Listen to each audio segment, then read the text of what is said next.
Hi everyone, Judicial Watch President Tom Fitton here with our weekly update here on social media. Thanks for joining us this busy week where we made a significant impact on behalf of public accountability and transparency in that Russiagate scandal, the illicit targeting of Donald Trump by the deep state. Big news there. Also, yours truly has been shadow banned by Twitter. I think it may have been lifted, but Twitter has some explaining to do about how it targeted conservatives and Republicans contrary to the targeting of Democrats and liberals in terms of a potential shadow ban. So big news there. And of course, Judicial Watch is in court, pushing hard for transparency. And in fact, we forced the FBI to make sure that some Comey records won't be destroyed, but we're still fighting the FBI over its providing aid and comfort to Mr. Comey, who was fired over a year ago for misconduct by President Trump. But first, the big news, which is Judicial Watch's historic victory. We received, through a Freedom of Information Act lawsuit, the infamous FISA warrants issued during the Obama administration and the Trump administration targeting the Trump team, namely Carter Page. And these warrants allege, they're heavily redacted. I'll show you, I don't know if you can see online. Can they see video-wise? You can see the heavy redactions. I'd say, I don't know, 75% of the material is redacted. You can see an entire redacted page there. But they confirm the serious corruption that was taking place with the FISA spying on the Trump team. So the allegation in these warrants is that Carter Page, at the time a former advisor to the Trump team, but when you look at the documents, it's clear they're targeting the Trump campaign and President Trump later. Carter Page is alleged to be an agent of a foreign power. Now, Carter Page is a veteran, and he's not an agent of a foreign power. In fact, based on what he's been saying publicly, which hasn't been contravened, is that he is a cooperator with the FBI. He travels to Russia, he's interested in Russia, does business there, and he reports back to the FBI about his trips. But they had a convenient excuse in Carter Page by using, because the Clinton DNC dossier pretended to tie Page to the Russians, and as a point of contact for a collusion between the Russians and the Trump campaign. And these documents describe this. What they don't describe, let me get back. So these documents show the Clinton DNC dossier was used to generate secret warrants to spy on Carter Page, namely the Trump team. And the courts were misled. There's material omissions in these documents about the nature of the information the court was given. The court was misled if you look at the documents, and I encourage you to look at the documents. They're 412 pages. As I said, heavily redacted. There's another 175 pages we haven't even seen yet, but the documents show the court was misled. How was the court misled? So you know about, or you should know, that Hillary Clinton's campaign and the Democratic National Committee used a law firm to pay Fusion GPS, who worked with Christopher Steele, a former spy in the United Kingdom, to generate dirt on Donald Trump, then candidate Trump. So Steele created this dossier, he says, using Russia intelligence sources. So you had the Clinton campaign paying for Russia intelligence sources to dig up dirt on Donald Trump. And it's pretty clear they were just making up material to make Donald Trump look bad and hoping the Clinton campaign would somehow get it into the media. They probably never dreamed it would be used by the DOJ and the FBI as justification to spy on the Trump team. But indeed it was. And it was used by, and I'm convinced this is a Peter Strzok special, that FBI agent who hated Donald Trump, talked about having an insurance policy in case he was elected. These warrants, by the way, the first issued in October of 2016.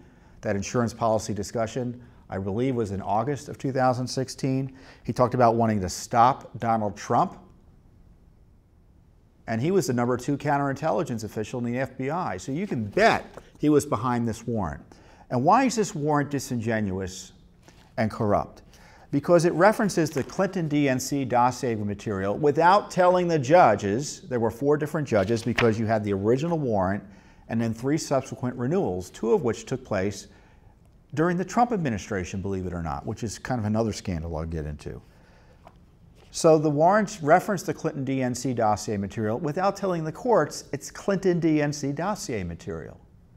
Now the left, not even worse, then it also, to justify the warrant, references published reports, news reports, which were generated by leaks of the Fusion GPS Clinton DNC Russia collusion material.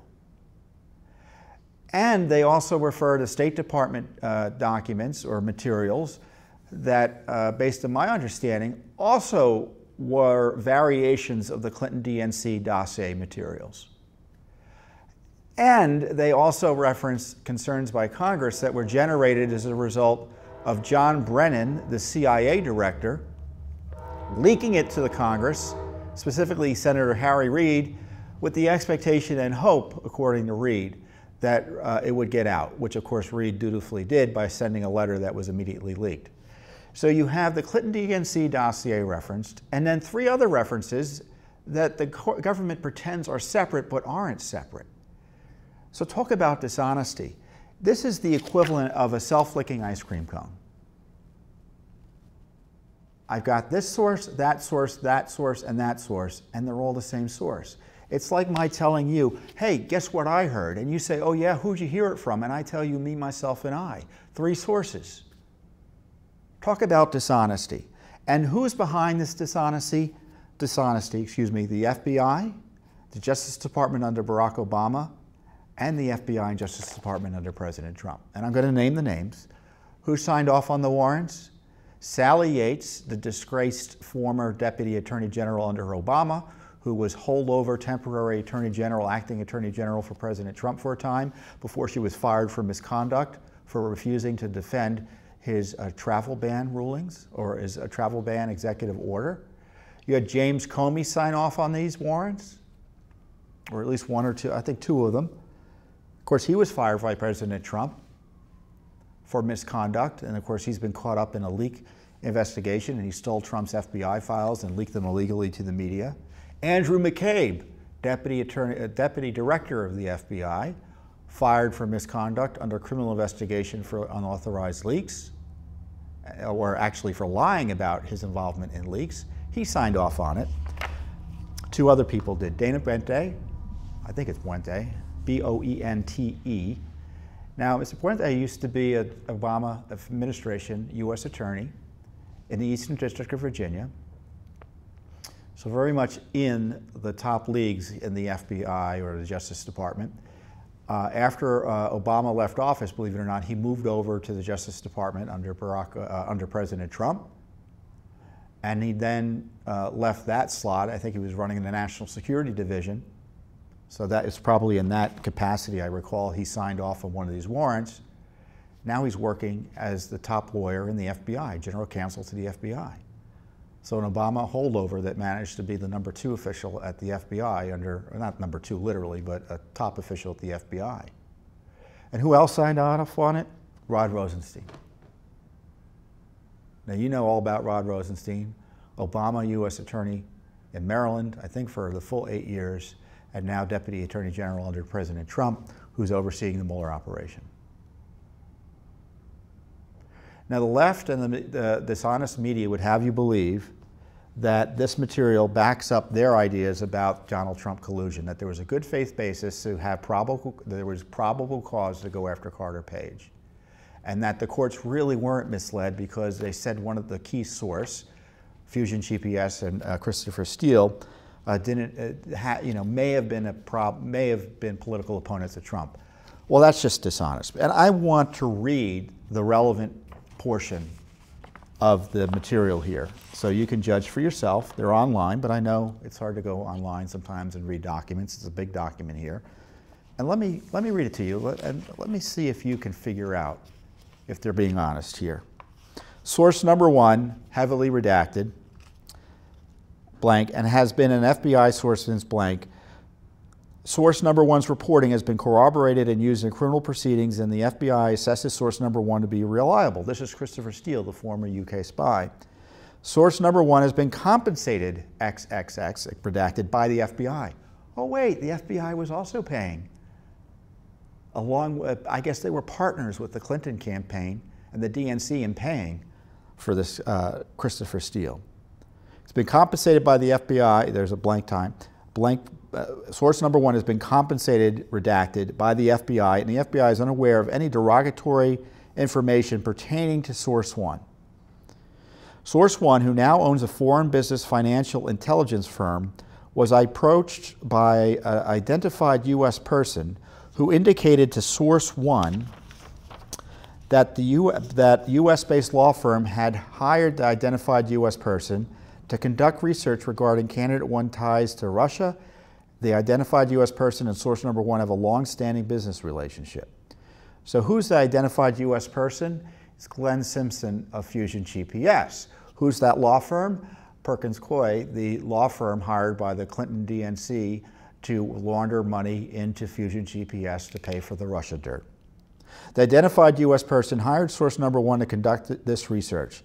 The identified U.S. person, again, Fusion GPS, never advised source number one as to the motivation behind the research into candidate one's ties to Russia.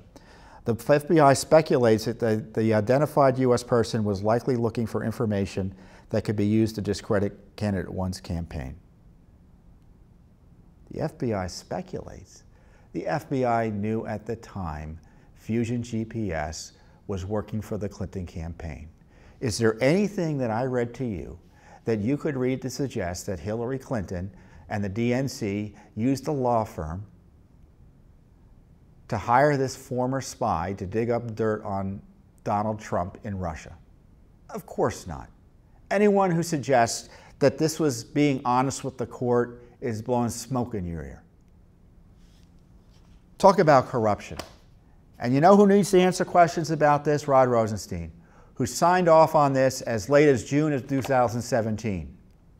Oh, isn't that an interesting date, June 2017? Because it was a month or so after Robert Mueller started. So the Mueller operation is benefiting from this corrupt FISA application where the courts were gamed dishonestly to get secret spy warrants on the Trump operation. And remember, Strzok was there at the time as well. Remember, concurrently, you had spies being sent to the Trump operation to try to ensnare them by the FBI and DOJ. Never before in our nation's history, certainly not in recent memory, have you had such corruption by one government agency, by an administration targeting its political opponent, namely the political opponent being the candidate for presidency of the opposing party. Unbelievable. And what are we talking about this week? Michael Cohen having a tape about Donald Trump talking about buying a story related to a woman who accused him of having an affair with him. This is the story of our time, folks. These documents showing corruption, unprecedented corruption that has metastasized into a special counsel operation that continues to harass this president with no good faith basis. You want to know how bad it is now? It was announced this week through the New York Times. I don't know who leaked it, and I don't know even if it's true, but it sounds true given how outrageous the Mueller operation is. Mueller is reading and investigating the president's tweets and public statements for evidence of conspiracy or obstruction of justice. How do you obstruct justice through public statements? I guess in theory it's possible. Say I want to get that witness. But the president giving opinions about Comey and whether Sessions is doing a good job, that's obstruction of justice. His tweets are evidence of obstruction of justice. Who is running the Justice Department? It's desperation by Mueller because there's obviously nothing for him to investigate anymore. It's abusive and it's harassment. And I'll say it once, I've said it once and I will say it again. This Mueller special counsel needs to be shut down, pardons issued to Americans targeted by him, and a real special counsel appointed, one who's honest and ethical and reports to the proper authorities and is supervised in a regular way to investigate the corruption behind the current special counsel operation. Remember, and this shows no Clinton DNC dossier, no secret warrants, because the Clinton DNC dossier is central. Andrew McCabe testified. He said no Clinton DNC dossier, no warrant. No Clinton DNC dossier, there would have been no Mueller special counsel as well. That's the story. And so don't you believe the media. And we're not done with here. We just keep on pushing. We are relentless. We sued this week also in federal court for transcripts of the court hearings at which these warrants were discussed. We want the transcripts, what went on. Now, we sued the Justice Department. The Justice Department told us they don't have the transcripts, at least the Carter Page warrant discussions. Now, the judge in that case had responded to Congress, Judge Collier, who I think is the head judge of the FISA court, or the Foreign Intelligence Surveillance Court. What happens is various judges from various jurisdictions compose the FISA court, or the Federal Intelligence Surveillance Court. And I think Judge Collier at the time is currently the head of the court. And she wrote back to Congress, look, I've both informally and I'll tell you, I don't object to these transcripts being released by the Justice Department. The Justice Department said they have no transcripts. So what Judicial Watch did is that we filed, so if the Justice Department doesn't have transcripts, presumably the court might have them. So Judicial Watch filed a brief with the Foreign Intelligence Surveillance Court. We had to figure out how to do that because it's a court that you don't have easy access to, even for our lawyers. But we did get the brief filed. And we are asking for these transcripts to be released. Now, it's possible there are no transcripts because, unfortunately, when you look at these warrants, they look pro forma. And they look like they've been rubber stamped by the judges who reviewed them. You know, in the secret court process, we're assured that the government and the courts bend over backwards to make sure all the I's are dotted and the T's are crossed. Here you have the courts misled, and if there are no transcripts, the courts weren't doing their job in asking the government questions to follow up on what was present here. So Judicial Watch really changed the national debate this week about the FISA spying because of this release. The president congratulated us. Maybe that's why he's being investigated, because he congratulated Judicial Watch. But he congratulated Judicial Watch and me in a tweet. I appeared on Fox News earlier this week to talk about it, and he quoted quite generously from my appearance. I talked about this whole thing being a fraud and a hoax. And he obviously liked what I had to say, and he liked what Judicial Watch was saying, and so he sent out 4 tweets quoting Judicial Watch. So the president is on board with our analysis here. And you know what? The president deserves some credit. And I don't know if he understands this or whether he's been told this, because you have to kind of connect the dots. Earlier this year, you may remember Devin Nunes, the head of the Intelligence Committee, had a memo that disclosed an analysis of what was going on here with the misuse of the Clinton DNC dossier. The memo said that the Clinton DNC dossier was central to the application, proved. The Dennis Nunes memo said that they cited newspaper sources as separate intelligence, when in fact it was the Clinton DNC material laundered through the news media by the reliable source that the FBI was using and paying. True. They say nowhere in the document was the Democrat-Clinton campaign relationship to the Clinton DNC dossier, something the court probably would have wanted to know about. Was that in there? True. And now the deep state did not want that memo to come out. And Nunes and other House members asked the president to declassify the memo, so the people could know the truth about the FISA court abuse. And the president overrode the objections of Rod Rosenstein, the FBI, the deep state, and he declassified the memo. As a result of the declassification of that Nunes memo several months ago, it triggered the process under the Freedom of Information Act that ultimately led to this disclosure here. So thank you, President Trump, for getting the transparency train moving.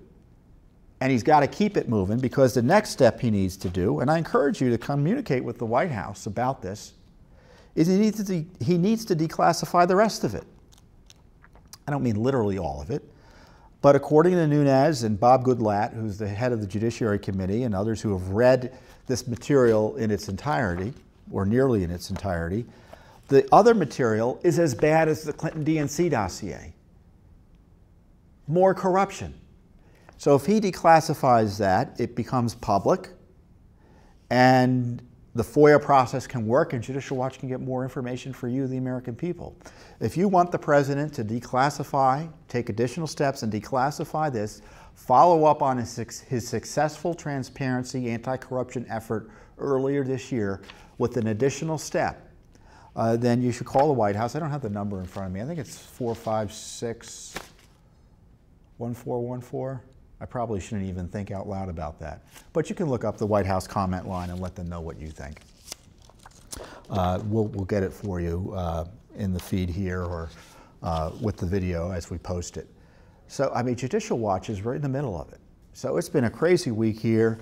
You know, my colleagues and I have been working overtime to get this information out to the American people, to make sure that you understand it, and to counteract the big media lies on this. Because if you look at the media analysis here, they think it's no big whoop.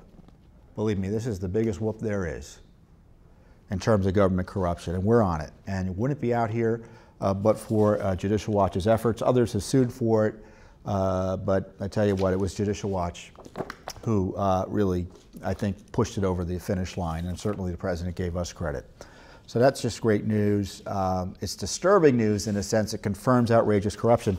You know, there's never been FISA warrants, I think, released before publicly. You know, and this is a rare thing. So you go online and you look at them, because they've never been made available publicly. And the liberal media is going to lie to you about them. That's why you got to read them and analyze them, and review other good folks who are analyzing and reviewing them online and elsewhere. So we're doing the work to educate the American people, not only over the objections of the media, but seemingly over the objections of some of these big media, social media platforms. So there was some big news this week about the issue of shadow banning and Twitter. Now, I never really heard of shadow banning until probably 6 months ago. So shadow banning is generally making it more difficult for, is a platform like Twitter, Facebook, or social platforms like Twitter, Facebook, I'm trying to think, YouTube, making it more difficult for an individual to find your content or you online. Now that's done a variety of ways. Well, the latest scandal is that Twitter, according to Vice News, who's no friend of conservatives, if you use Twitter, my Twitter handle is @TomFitton, and if you went to the Twitter page and you typed into the Twitter search box Tom Fitton, there is a number of Tom Fittons are generated automatically for you to choose from. Well, guess what? My Twitter handle wasn't among them. And Vice News found that the Twitter handles of the head of the Republican National Committee wasn't among them, and other Republicans. And Vice News did an analysis that found that Democrats weren't caught up in this. So it looks like if anyone was searching for certain conservatives and Republican leaders, they couldn't find them using this particular search function. But they would have been able to find liberals and Democrats. So that's that flavor of shadow ban that Twitter was engaged in. And what's interesting is that a few users had alerted me to this issue. You know, it's unclear about when they were telling me about it, but you know, you kind of pick up on it when you're reviewing your Twitter feeds and your responses and comments and replies to your posts. And I didn't think anything of it because I often attribute failures to find information or tweets to operator errors. So I'm kind of I kind of try to keep it simple there. But then I saw this Vice News story and I thought, oh my gosh, I wonder if I'm caught up in this. So my colleagues and I figured it out, and we were. And I went online and I complained about it, and obviously others complained about it. The president tweeted it out, his concern about it, and Twitter fixed it immediately. Now they've had an explanation about it since then, say that it was a glitch, and I'm just not going to go through and describe the technical excuses they had for why it happened. But it's pretty clear that someone had set up a system at Twitter in a recent software update to make it more likely for conservatives not to show up when their names were searched. I had been tweeted, and this is one of the tweets I'd sent out in response, I've been tweeted out 5 or 6 times by the President of the United States, and I'm banned. However, indirectly by Twitter. I mean, is that a coincidence? And it isn't the first time the President has tweeted me out. I mean, Judicial Watch has how many followers, guys? Several hundred thousand. Well, I think probably about 500,000. I have 300,000 followers. There are a lot of other there's some other Tom Fittons on the internet. They obviously, I don't know any of them, but I have a feeling they don't have 300,000 followers. So if you type Tom Fitton's name into a search box, you would think my Twitter handle might pop up in the list of 10 options you get. But it wasn't happening. Now Twitter's fixed it, but it's a further indication, it's further reason why conservatives don't trust these social media platforms. Because this is what I think has happened. I don't know for sure, but this is my guess.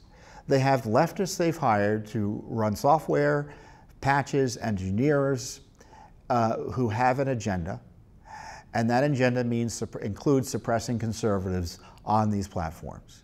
And these entities need to get on the ball and understand that conservatives are being oppressed online in these social media platforms. The left is very organized, for instance, in complaining about conservative thought. And they've got systems in place. The more complaints you get, for instance, in Twitter, the more likely you are not to show up in certain searches. You can see how that can be easily gained by an organized left. And it's, it goes to their bottom line. I mean, Facebook dropped 20% this week. As we speak today, Twitter dropped, I don't know, over 15%, I think. And you can bet the market is saying, look, if you don't have the trust of half the American people, you got a market problem, you got a business problem, you got a potential major business problem. So I would encourage, and we're very active on Facebook. Look, these platforms are essential to our mission. We educate the American people through the social media platforms, Twitter, Instagram, YouTube, Facebook. You're watching me now on one of these platforms. CNN isn't going to run this video.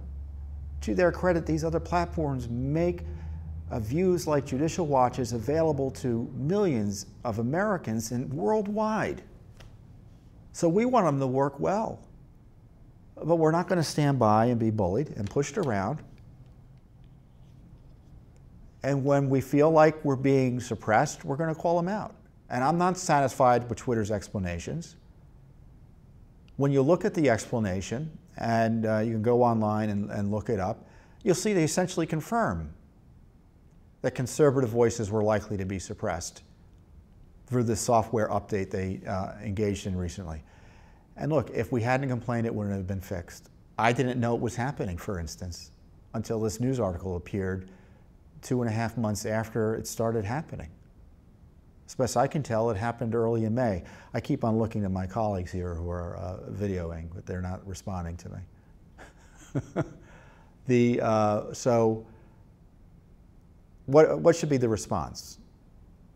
You shouldn't check out. You need to participate on the platforms. I really believe that strongly. should make your voice heard on all the platforms as best you're able. And when you're being suppressed, you should speak out as well. And you know, someone like me, you know, I have a big social media following, so when I say something, and when Judicial Watch says something, you know, they pay attention. Twitter got back to me and said I'm not being shadow banned. I'm not satisfied with that answer. But I know a lot of you don't have big social followings, and you feel like you're being suppressed, and you may be. Certainly based on this Twitter explanation the other day, or last night they had to issue in response to the public firestorm. So it's a major issue. And I think from a business side of things, they don't want to suppress half their user base. So we'll see what happens, but just keep that in mind. And if you like what I'm saying, you like what Judicial Watch is saying, look carefully for us online in case we are being suppressed. Because I don't trust these algorithms to get this material to you, even though you may follow us or support us. So I think that's the lesson here as well. You really need, if you think someone's important to follow online, be sure that you're continuing to get their material and take additional proactive steps to make sure you're doing that. Because it's not going to be suggested to you, I think, by a lot of these social media platforms the way things are going. So that's a big deal as well. Also,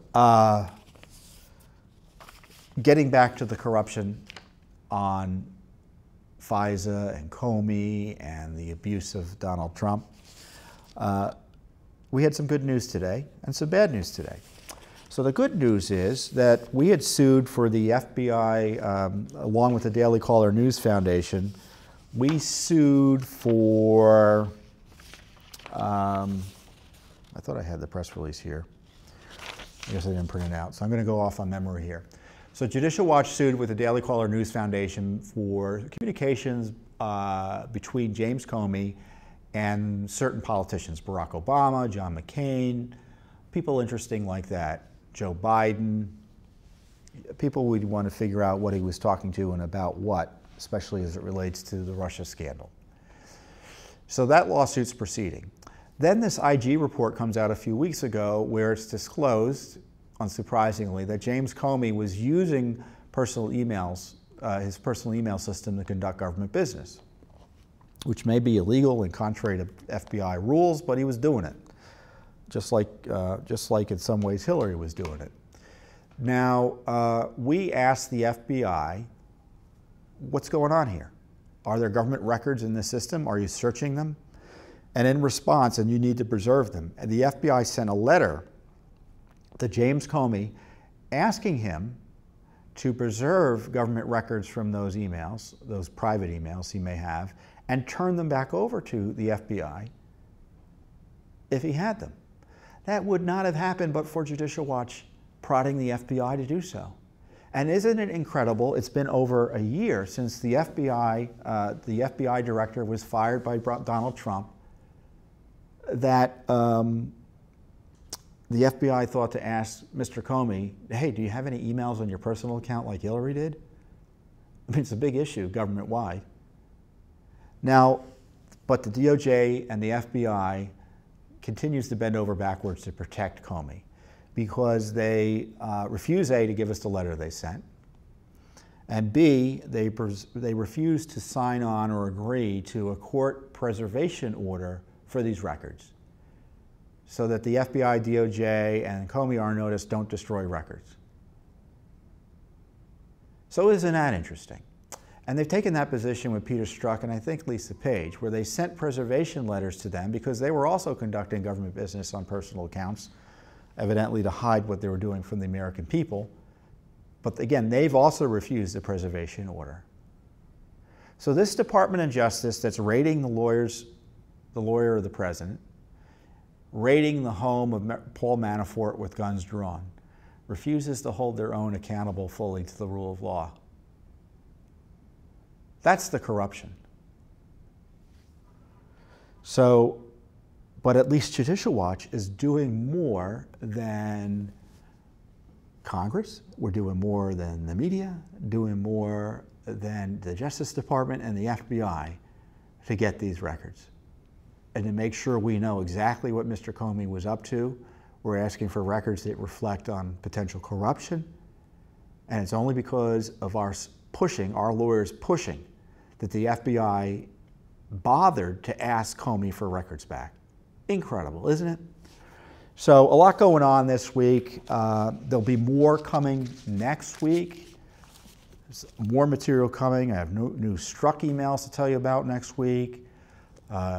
There's a lot of things coming down the pike. Someone, I say there's always something big about to come out from Judicial Watch. So always tune back here for updates from me and my colleagues. I know Chris Farrell does reports, and my other colleagues do weekly summary reports as well on breaking stories. But if you want to know the truth, you're not going to get it from the media.